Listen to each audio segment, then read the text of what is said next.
এবার আল্লাহদ্রোহীদের শক্তির পতন অনিবার্য।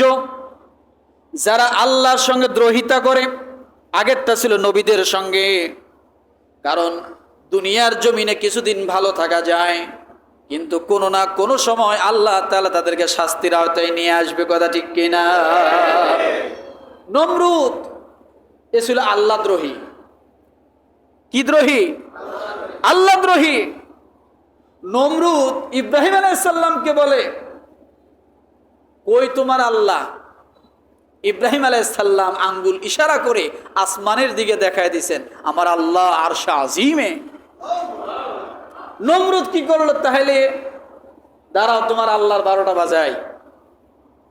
বিশাল লম্বা মিনার তৈরি করলো, সিঁড়ি তৈরি করলো, সেখানে উঠে তীর নিক্ষেপ করলো। আল্লাহ কয়, ফেরেশতা? বলে, জি আল্লাহ। ও অনেক আশা করছে আমাকে মারার জন্যে, ওর তীরের মাথায় একটু রক্ত লাগায় দাও, ও যাতে বোঝে যে ইব্রাহিমের আল্লাহ মারা গেছে। একটু তীরের মাথায় রক্ত লাগায় দিছে। তীর যখন আবার নিচের দিকে নামছে, দেখে তীরের আগায় রক্ত। নমরুদ মহা খুশি, খুশিতে বলতেছে, ইব্রাহিম এই যে তোমার আল্লাহ শেষ। নাউজুবিল্লাহ বলবেন না? মোহর মারছেন মুখে, তোমার আল্লাহ শেষ। ইব্রাহিম আলাইহিস সালাম এটা দেখে ঘাবড়ায় গেলেন, যে আসলে কি, সন্দেহ পড়ে গেলেন। ইব্রাহিম আলাইহিস সালাম মাথা নিচু করে আছে, কিছু বলে না।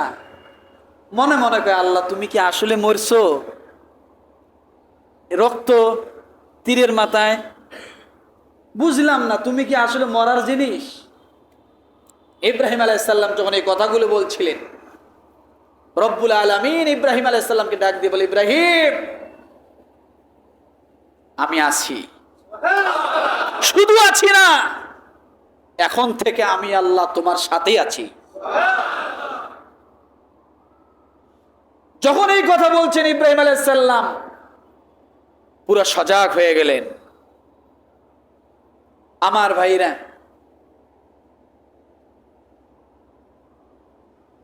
সেই ইব্রাহিম আলাইহিস সালাম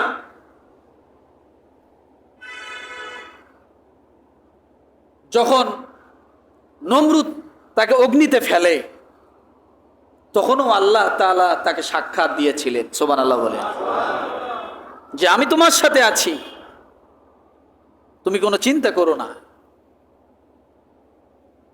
সেই নমরুদ লাস্টে তীর দেখে, তীরের মধ্যে রক্ত দেখে, এরপর থেকে সে নিজেকে আল্লাহ দাবি করা শুরু করে দিল, যে আমি আল্লাহ, আর কোনো আল্লাহ নাই। আল্লাহ তাআলা সেই নমরুদকে পতন ঘটাইছেন এই আশুরার দিনে।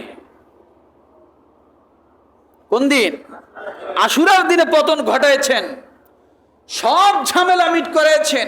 রব্বুল আলামিন ইব্রাহিমকে ডাক দিয়ে বলেন, ইব্রাহিম এখন থেকে তোমার শত্রু আর নাই, ক্লিয়ার করে দিলাম।